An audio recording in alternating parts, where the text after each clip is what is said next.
kami dari kelompok 1. Nama saya Edi Dikarsa Putra Jatuh Ismailisa dan rekan saya Suyatin, saya Salamah, saya Putri Anggriani, dan saya Sarul Sana Farisi. Di sini kita akan menjelaskan tentang materi yang berjudul Manajer dan Organisasi dalam Pandangan Islam dengan mata kuliah Manajemen Syariah. Selamat menyaksikan.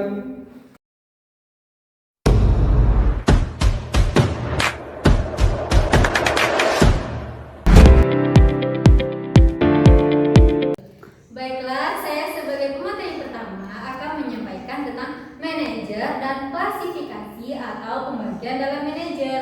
Adapun yang pertama yaitu manajer. Manajer merupakan seorang yang melaksanakan kegiatan manajemen, sedangkan kegiatan manajemen merupakan kegiatan yang diawali dari perencanaan, pengorganisasian, pelaksanaan, pengarahan, dan evaluasi atau pengendalian. Adapun klasifikasi atau pembagian dalam manajer yaitu dibagi menjadi dua, berdasarkan hierarki, berdasarkan fungsi. Yang pertama yaitu berdasarkan hierarki. Ini dibagi menjadi tiga.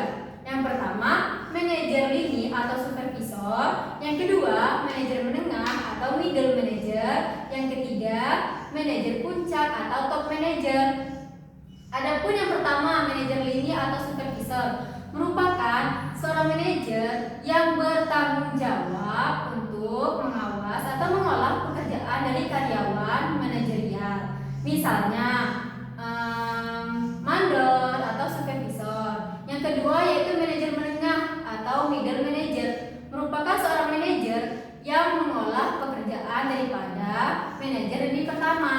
Selain itu, ia juga bertanggung jawab untuk menyampaikan laporan operasional departemen kepada manajer puncak atau top manager. Nah, misalnya kepada departemen, manajer cabang, dan junior eksekutif. Yang ketiga yaitu adalah manajer puncak atau top manager, merupakan seorang manajer yang bertanggung jawab dalam membuat keputusan dalam organisasi secara luas. Selain itu, ia juga menentukan strategi dalam perusahaan serta kebijakan. Misalnya presiden direktur, CEO atau CTO dan sebagainya. Nah, adapun yang selanjutnya itu dua, berdasarkan fungsi. Ini dibagi lagi menjadi dua, yaitu manajer umum dan manajer fungsional. Yang pertama yaitu manajer umum, merupakan seorang manajer yang bertanggung jawab terhadap seluruh bagian dalam fungsional atau perusahaan. Namun, jika dalam skala yang besar, dimungkinkan ia untuk memiliki lebih dari satu manajer umum. Yang kedua yaitu adalah manajer fungsional, merupakan seorang manajer yang bertanggung jawab dalam sebagian organisasi atau perusahaan. Selain itu, ia juga terlibat dalam pekerjaan fungsional bagian lainnya. Nah, ternyata di antara kedua manajer ini memiliki perbedaan, yang dimana manajer umum itu menduduki posisi yang lebih tinggi, sedangkan manajer fungsional itu menduduki posisi level menengah pada manajemen. Nah, sehingga manajemen umum ini itu bertugas untuk mengawasi seluruh operasional perusahaan, sedangkan manajer fungsional itu bertugas untuk menjalankan strategi yang telah dibuat oleh manajer umum. Baiklah, itu yang dapat saya sampaikan. Lebih kurangnya saya mohon maaf. Materi selanjutnya akan disampaikan oleh materi yang kedua.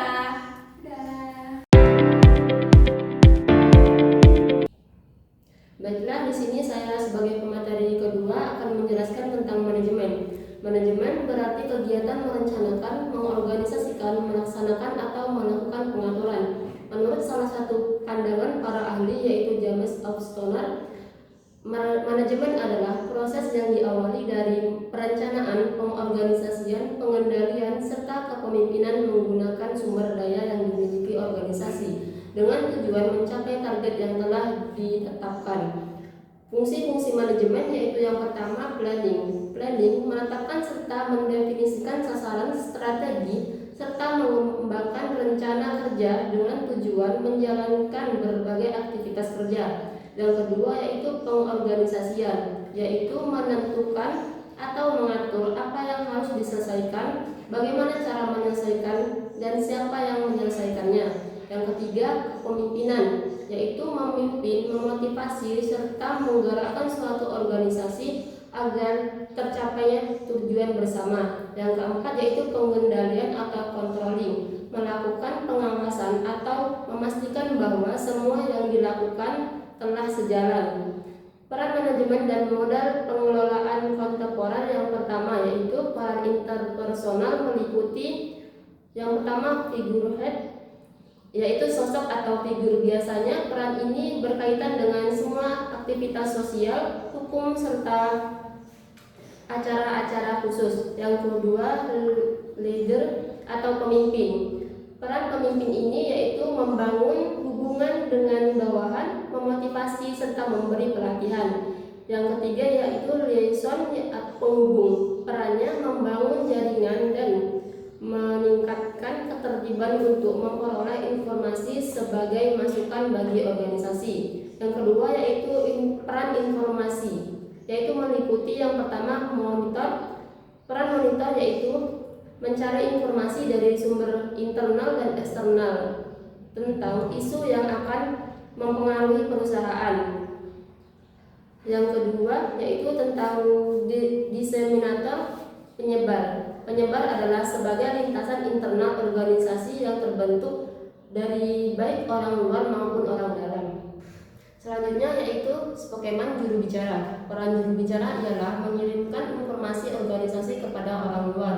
Yang ketiga, decisional role, yaitu peran keputusan. Peran keputusan terdiri dari peran dalam pengambilan keputusan, terutama untuk memutuskan berbagai pendapat di dalam organisasi. Peran pengambilan keputusan terbagi menjadi 4, yaitu yang pertama entrepreneur, wirausahawan, yaitu bertindak sebagai penggerak, merancang, serta mendorong perubahan dan inovasi. Yang kedua yaitu disturbance handler, yaitu penanganan gangguan, dilakukan dengan mengambil tindakan korektif pada saat organisasi menghadapi kesulitan. Yang ketiga resource allocator, pengambil sumber daya, yaitu bertanggung jawab melakukan alokasi, pengawasan semua sumber untuk menghasilkan output terbaik. Yang terakhir yaitu negotiator atau negosiator, yaitu berpartisipasi atau ikut dalam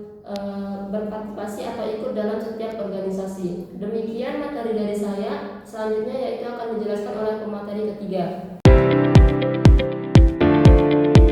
Di sini saya akan menjelaskan tentang organisasi Islam. Apakah organisasi Islam berbeda dengan organisasi konvensional? Pada prinsipnya organisasi tersebut sama. Pada dasarnya yang berbeda yaitu visi, misi, dan strategisnya. Pada organisasi tersebut ada yang namanya anggaran dasar dan anggaran rumah tangga, sehingga organisasi tersebut mempunyai gambaran dan tujuan yakni Islam. Di Indonesia organisasi tersebut tersebar luas, seperti organisasi keagamaan dan politik seperti NU dan Muhammadiyah, dan di luar negeri seperti organisasi konferensi Islam. Ya, sekian dari saya.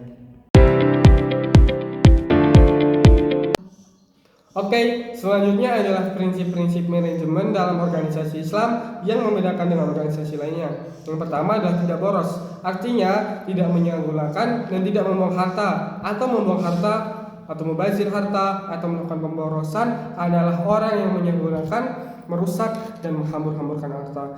Terdapat dalam surat Al-Insyirah ayat 26-27. Efisiensi memberikan hasil yang optimal, tidak menyia-nyiakan waktu dalam pekerjaannya, yang kemudian dijelaskan dalam surah Ali Imran ayat 19, yang artinya makan dan minumlah kamu, tetapi jangan berlebih-lebihan. Sesungguhnya Allah tidak suka pemborosan atau orang yang berlebih-lebihan. Nomor 2 adalah menggunakan waktu dengan sebaik-baiknya.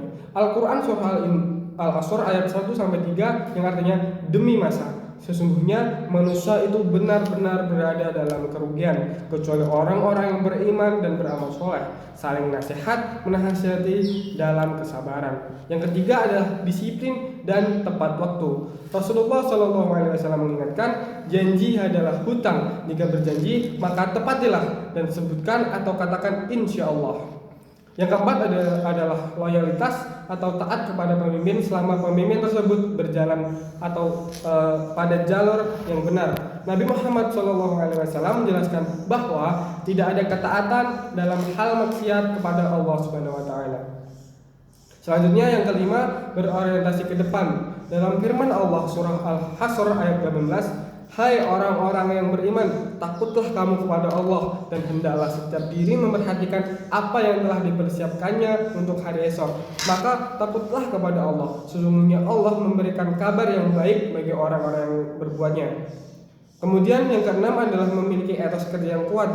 Bagi orang Islam, bekerja sebagai ibadah, berorientasi bahwa bekerja adalah sebagai bagian dalam rangka mendekatkan diri kepada Allah. Dijelaskan dalam Al-Zalzalah ayat 7-8 yang artinya, maka barang siapa yang berbuat baik walaupun hanya sebesar zarrah atau biji atom yang diperlihatkan baginya di akhirat. Demikian juga barang siapa yang berbuat kejahatan walaupun hanya sebesar zarrah atau biji atom akan diperlihatkannya baginya di akhirat juga. Yang ketujuh adalah kebersamaan dalam hal-hal yang konstruktif atau membangun, sebagaimana dijelaskan dalam surah Al-Maidah ayat kedua, bertolong-tolonglah kamu dalam hal kebaikan dan takwa, dan janganlah kamu tolong-menolong dalam hal kejahatan atau permusuhan. Yang kedelapan adalah musyawarah.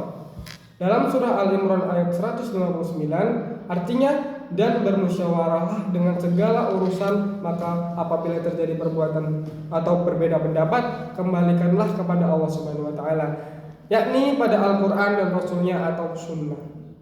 Yang kesembilan adalah berpikir positif berhadapan dengan semakin kompleksnya kehidupan yang terus berubah dari waktu ke waktu.